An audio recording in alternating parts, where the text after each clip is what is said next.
Oh, ya, kembali lagi di channel saya. Makasih buat kalian yang sudah mengklik video ini ya. Katanya ada ancaman untuk kepung rumah Pak Jokowi. Wah, di Jakarta tidak berhasil, lari-lari ke Solo ya kan.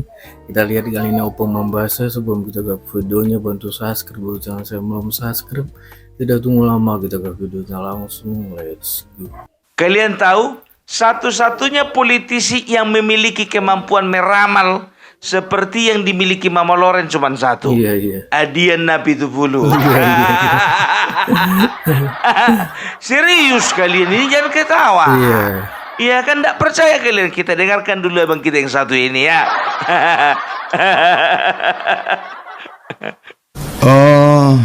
Kalkulasi suara kalau sampai hari ini ya, kemarin beberapa waktu lalu tuh saya komunikasi dengan Mas Ganjar, saya bilang, Mas, kayaknya sudah harus jahit jas nih, jahit jas, udah siap-siap pelantikan aja deh, gitu loh.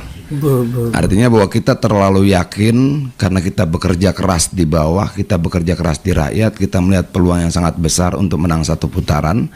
Jadi 20 Oktober nanti Pak Ganjar akan dilantik. Tanggal 20 Mas Ganjar akan dilantik. Luar biasa Ya. Sampai sekarang kami masih nunggu undangannya loh. Iya, 20 Oktober kapan itu? Ternyata ramalan Anda sungguh jitu. Ya, itu menandakan bahwasanya Anda itu seorang politisi visioner. Bisa memiliki kemampuan untuk melihat sesuatu yang akan terjadi di masa yang akan datang. Masalah meleset dan tepat itu urusan belakangan. Iya. Tanya dulu tahun berapa. Yang penting prediksi aja dulu. Ya, itulah yang terjadi sekarang, biar tahu kalian. Kalau kalian tanya orang ini satu-satu ya, di Jawa Tengah, di Jakarta, Sumatera Utara, oh yakin yakinnya. Iya, nggak peduli orang itu, yang penting satu putaran.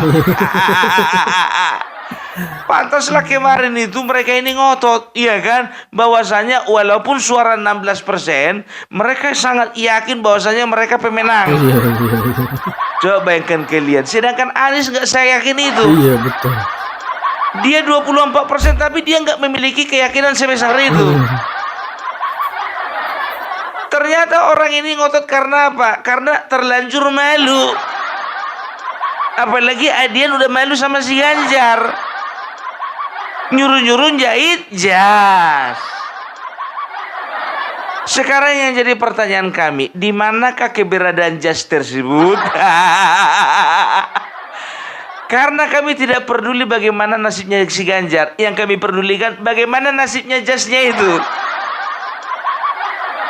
Aduh orang ini, tapi itulah dia ya. Ini cuma openingnya aja ini. Kalau isi konten ini nggak ini ini. Ya, jadi aku hanya ingin mengingatkan ya, untuk setiap para pemilih di setiap provinsi yang ada di Indonesia, perhatikan ya, jangan terlalu percaya sama orang yang ngomongnya besar. Karena biasanya omongnya besar itu suaranya paling kecil. Ya, untungnya saja mereka itu speakernya yang besar. Itu aja, ya kan? Ngomong-ngomong masalah speaker ya, kita kembali dulu ke masalah demo 411. Yang banyak kan speakernya, biar tahu kalian kemarin itu. Satu orang 3 speakernya. Itu belum ditambah toa itu.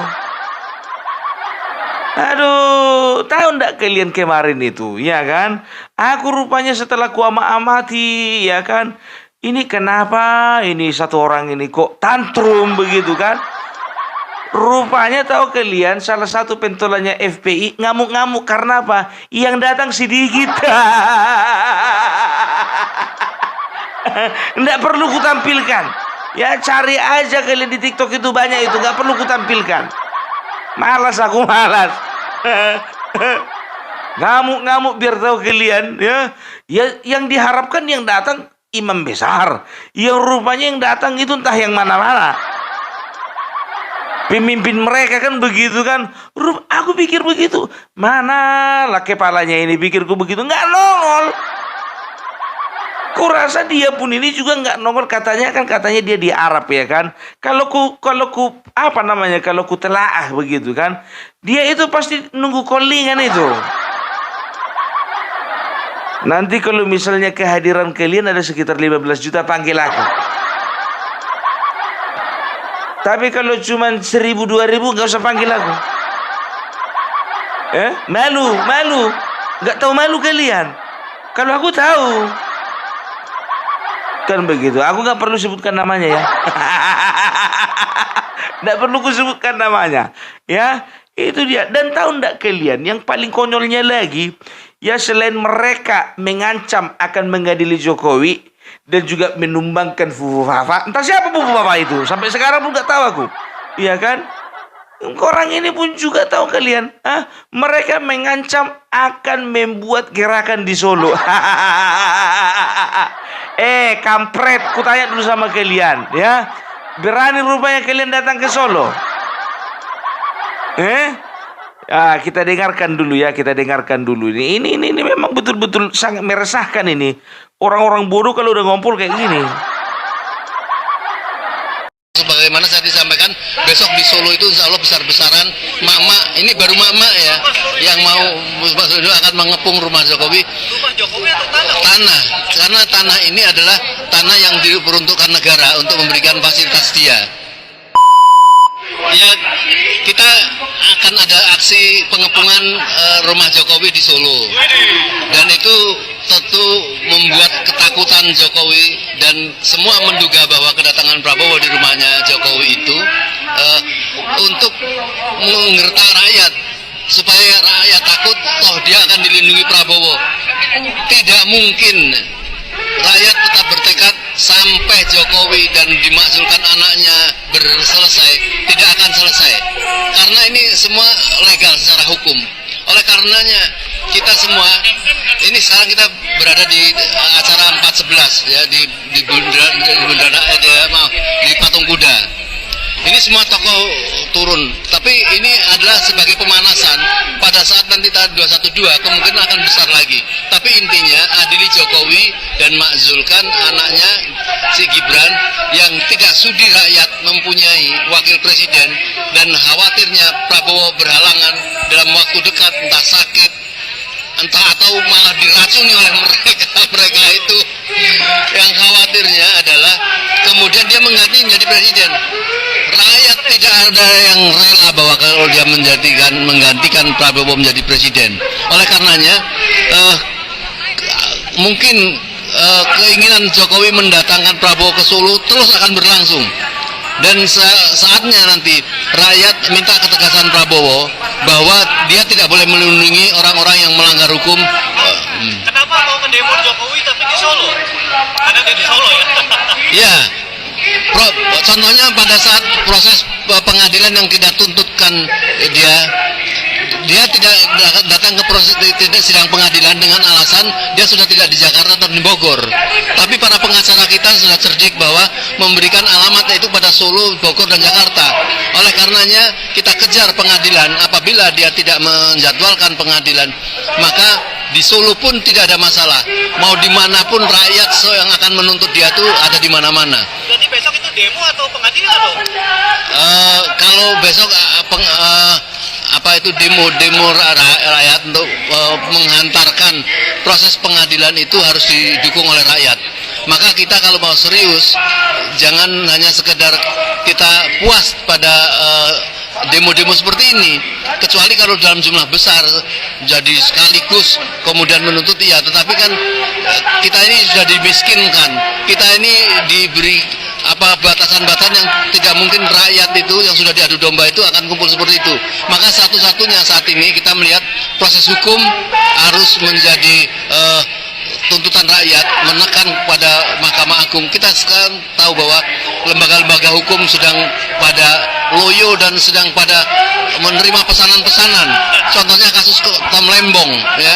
Ini satu keanehan, maka rakyat akan menuntut. Kalau menurut Refli Harun, kemungkinan kita rakyat menuntut bahwa lembaga-lembaga hukum itu di shutdown dulu sementara dibuat oleh para tokoh-tokoh rakyat melalui social society.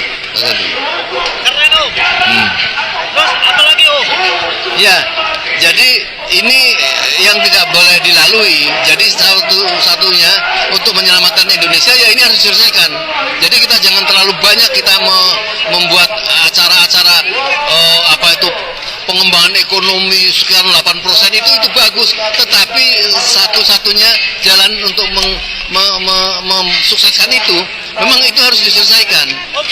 Om, punya anggapan nggak bahwa Pak Prabowo udah lama lagi, terus Pak Prabowo dalam bahaya, Pak Prabowo akan disingkirkan, atau kabinet terancam pecah? Saya sementara ini memperhatikan dari komentar Bu Koni ya. Saya yakin Bu Koni tidak sembarangan, dan itu omongan juga disampaikan pada Jokowi di Singapura bahwa dia hanya akan memerintah sampai paling lama 3 tahun. Jadi kita mencurigai itu, tetapi whatever lah ya, walaupun itu ya terjadi, tetapi yang penting rakyat harus kuat. Dan hari kita ini, Om, ya, rakyat harus kuat. Artinya hari ini kita demo juga ya? Iya,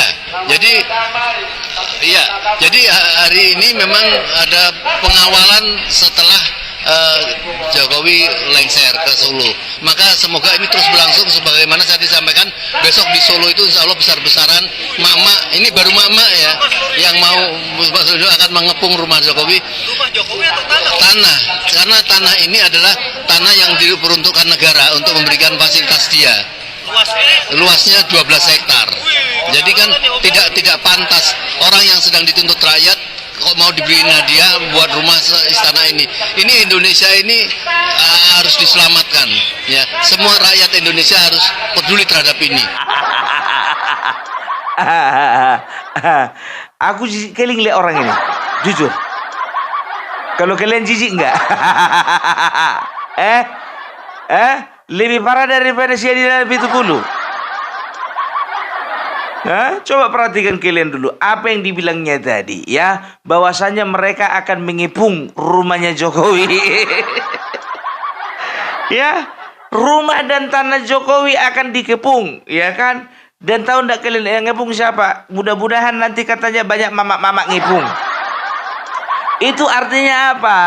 Ya, mereka akan menggunakan kekuatan mama-mama terlebih dahulu untuk mengukur apakah ada perlawanan dari rakyat di kota Solo atau tidak.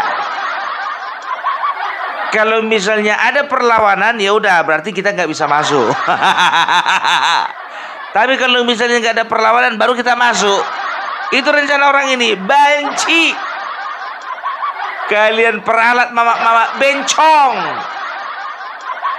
Sorry ya, aku bukan bukan sedang merendahkan salah satu kaum yang ada di bangsa ini, tidak.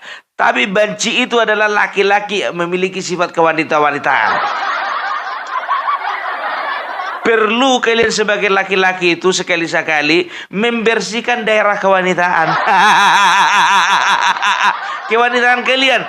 Aku justru bilang, cuman casingnya aja kalian laki-laki ku tengok. Tapi kalau isi dalamnya kurasa perempuan kalian. Gak punya otak kan begitu ya. Coba bayangkan kalian, Joko Widodo 10 tahun yang memperjuangkan muncungnya ini satu-satu. Berani mereka bikin begitu? Bikinlah, bikin.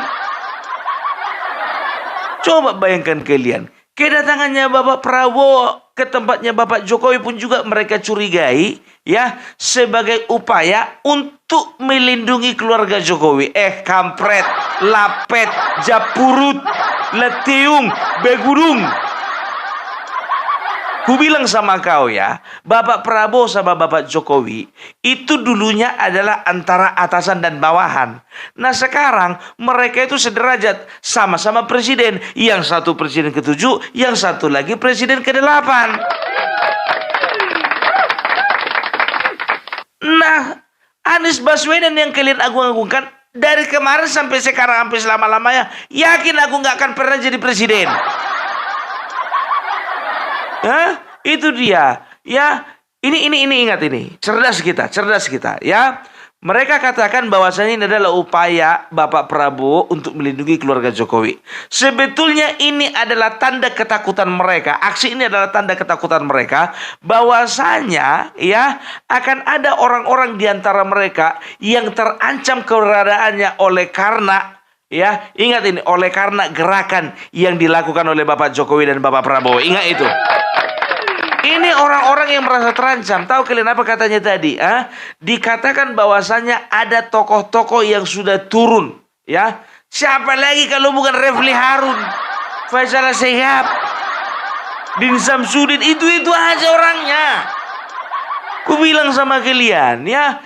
Dan mereka katakan apa? Ya, seperti kasus Tom Lembong. Ya, maka kami mencurigai ada sesuatu di balik semuanya ini.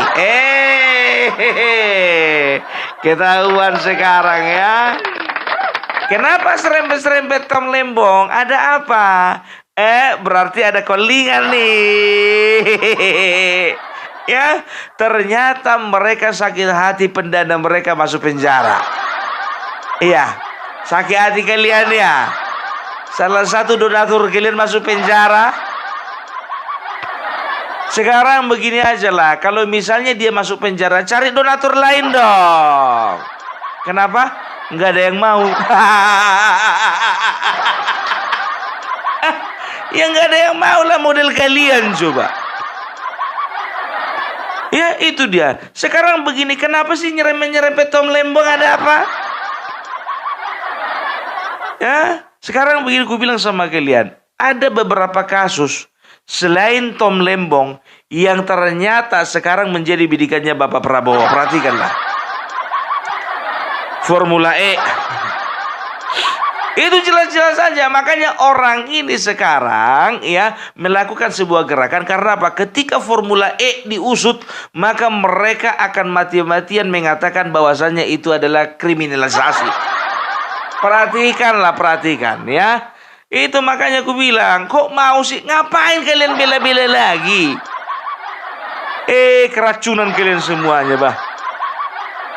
Itu dia. Dan tahu ndak kalian, ya, apa yang dibilangnya lagi? Bahwasanya, ya, ketakutan mereka adalah ketika Bapak Prabowo akan berhenti di tengah jalan, ya. Berhenti di tengah jalan oleh karena apa? Faktor sakit, satu lagi faktor keracunan. Lapet. Ku bilang sama kalian ya, kalau Bapak Prabowo ya menjalankan pemerintahan full ya sepenuhnya, itu adalah anugerah yang terindah bagi rakyat Indonesia. Gitu dia. Tapi kalaupun beliau itu tidak menjalankan pemerintahan secara full, di tengah jalan kita katakanlah misalnya ada sesuatu yang menjadi penghalang ya, dan akhirnya Gibran menjadi presiden. Mau ngomong apa kalian? Emang bisa rupanya di tengah jalan kalau Bapak Prabowo misalnya ya berhenti menjadi seorang presiden atau mengundurkan diri, emang bisa sih jadi presiden? Bisa. Orang ini kan begitu. Aku bilang sama kalian kan dari kemarin, percaya kalian kan bahwasanya selama masa pemerintahan Bapak Prabowo ini ya, ini Gibran akan kena serang terus karena mereka nggak berani sama Bapak Prabowo. Itu dia. Dan kalian bilang katanya itu takut nanti Gibran meracuni katanya. Goblok. Ku bilang goblok itu, ya berani aku bilang goblok. Itu adalah fitnah yang paling keji yang kalian ucapkan kepada seorang wakil presiden.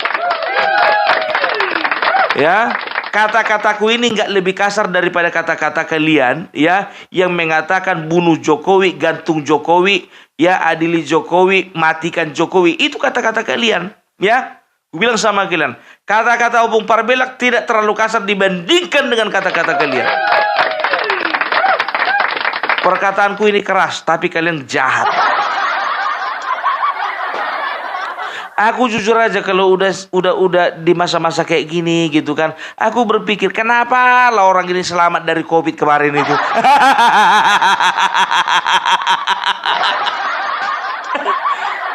Iya kan? Kok bisa lah selamat dari COVID? Pikirku begitu. Aduh.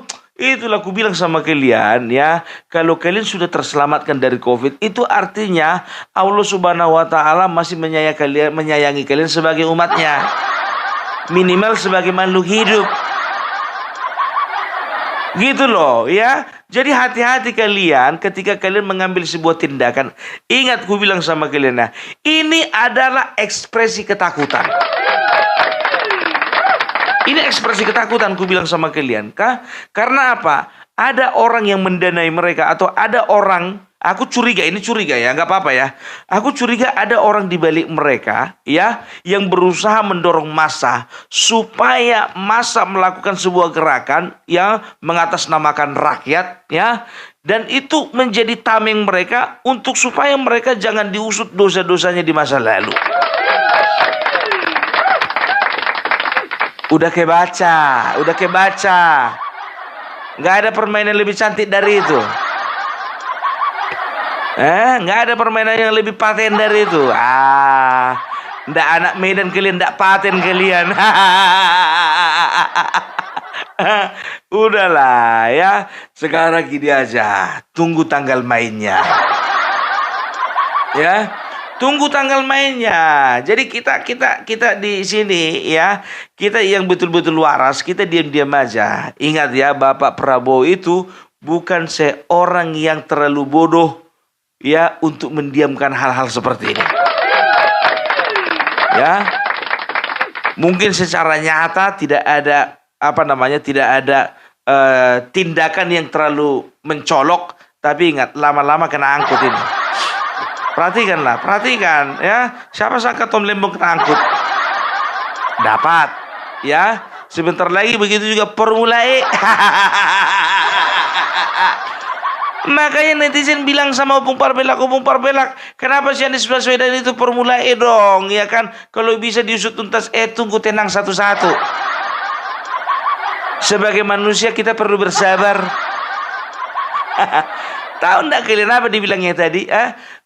Refli Harun mengatakan kalau bisa lembaga-lembaga hukum itu dinonaktifkan, di shutdown katanya. Kalau perlu biarlah social society. Maksudnya social society itu siapa? Kalian yang mau melakukan pengadilan gitu.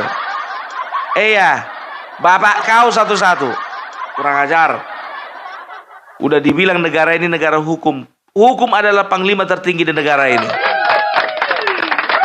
Ya, ingat, tindakan kalian itu sebetulnya tindakan melanggar hukum itu. Karena apa? Ya, apapun yang kalian lakukan di sana itu memang betul, ya. Demonstrasinya itu sah secara hukum, ya. Mengungkapkan pendapat itu sah secara hukum. Tapi tindakan kalian itu bisa dikatakan tidak dibenarkan secara hukum. Coba adili Jokowi. Sekarang begini aja, nggak usah korek kalian itu banyak, ya. Bikin, susun saja bukti-buktinya apa, ya. Bikin dalam bundelan-bundelan itu, terangkan di situ satu-satu apa yang sudah dilakukan Bapak Jokowi, dan juga berikut buktinya. Bawa itu ke pengadilan. Nggak usah banyak korek kalian di jalan. Sakit mata. Terus masalah Fufafa. Sekarang ku bilang sama kalian, kalau Sempak Rosuryo memang betul-betul yang menjadi dalang semuanya ini, dan dia adalah orang di balik Fufafa, awas kalian. Ya, berani ndak kalian gantung itu orang? Banyak kali cerita kalian Fufafa. Begitu juga Suswono itu, ya, kemarin itu. Beliau itu kan sudah minta maaf dan mengakui kesalahan. Masalahnya apa lagi? Kalau kemarin ya, yang namanya Ahok kalian anggap menista agama, sehingga gerakan kalian itu besar-besaran.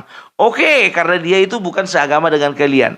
Nah, ini Suswono sudah meminta maaf, satu agama dengan kalian, ya. Dan juga dia itu mengatakan bahwasannya dia itu tidak ada unsur kesengajaan, ya, untuk melakukan menyampaikan ilustrasi seperti itu. Itu pun tidak bisa kalian maafkan. Berarti apa? Unsur politik.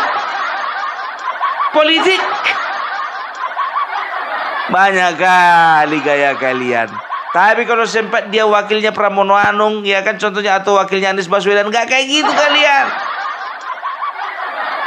Waktu si Imin kemarin itu sholawatan yang apa namanya liriknya itu diganti, ribut kalian nggak? Enggak. Mana demo kalian? Terus dibilang orang ini katanya 411 ini adalah merupakan pemanasan dari 212. Kita lihat aja lah. Selalunya dari dulu kalian tiap hari pemanasan. Demo kalian itu 2016 cuman itu demo terakhir yang besar. Sekarang udah 2024, udah 8 tahun. Demo kalian itu kok tengok kecil-kecilan. Gitu. Bagi kami itu cuman hiburan. Melihat orang-orang kesetanan. Yang di sini kesetanan kok di situ yang kesurupan. Ya aku bilang kesetanan, kenapa? Aku bertanggung jawab ke kata-kataku ini. Karena apa? Ya itu sikap-sikap setan seperti itu. Memfitnah Bapak Jokowi, menghina Bapak Jokowi, melontarkan kata-kata yang tidak pantas kepada Jokowi. Apakah kesetanan itu namanya? Makanya aku bilang, nggak punya otak kalian satu-satu kalau ku tengok, iya kan? Tapi biarkan aja lah ya. Ini adalah tanda-tanda ketakutan dari mereka ya. Jadi Opung Parbelak sampaikan sama kalian, kalau manusia yang tadi ini mengatakan bahwasanya Bapak Jokowi mengadu domba masyarakat, itu kebalikannya itu. Orang inilah pengadu domba yang sebenarnya ya. Tapi maaf, rakyat sudah cerdas, rakyat tidak terlalu bodoh untuk kalian bodoh-bodohi. Ya, coba lihatlah yang demo kemarin kan nggak seberapa kan? Itu artinya apa? Nggak gara-gara demo kalian ke semua masyarakat terprovokasi, tidak.